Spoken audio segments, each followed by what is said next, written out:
Hello, my friends. Happy Friday. Whoop whoop. It's crazy. There's only 8 more days of school after today. That's really wild. Wow. Well, today we are looking at some of these more complicated factoring problems, and I'm going to do the super advanced level for you guys today so that you know it is possible because I believe in you. Okay.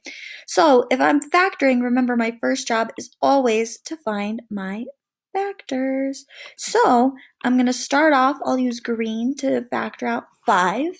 So if I'm factoring 5, I'm going to put 1, 2, 3, 4, 5.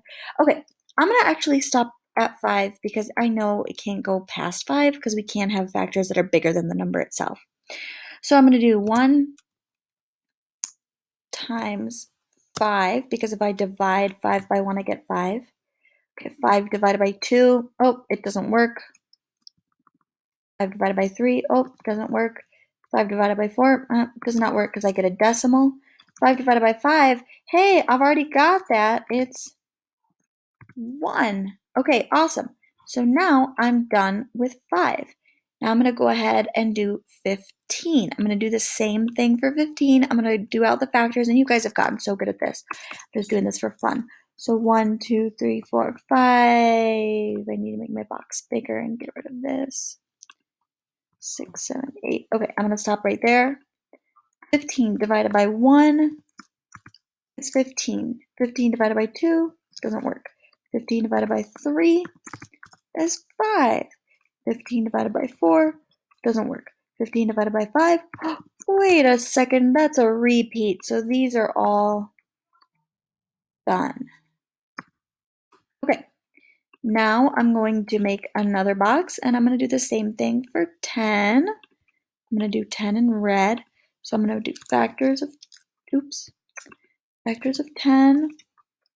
1, 2, 3, 4, 5. Okay, I need to make this box bigger. 6, 7, 8. All right, I'm going to stop right there. 10 divided by 1 is 10. 10 divided by 2 is 5. 10 divided by 3 is a decimal. 10 divided by 4 is a decimal.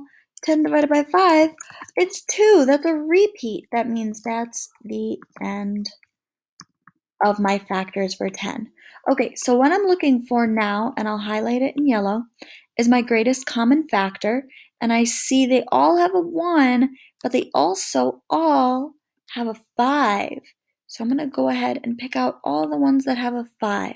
Okay, so now I know my greatest common factor. Now I'm going to make this other super cool box where I'm going to write out the factors. So 1 times 5.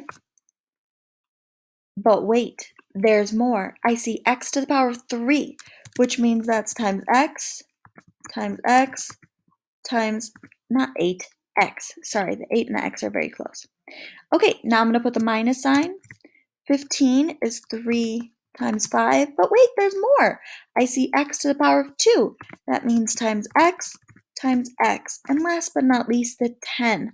Okay, I'm going to put 2 times 5, but wait, there's more. There's an x. I can't forget those variables after I'm done factoring. So these 3 x's, these 2 x's, and this 1 x, those are still part of the problem, and I need to put them in order to factor them out. Okay, so speaking of factoring out, what I'm looking for now is I'm looking for what all of these terms have in common.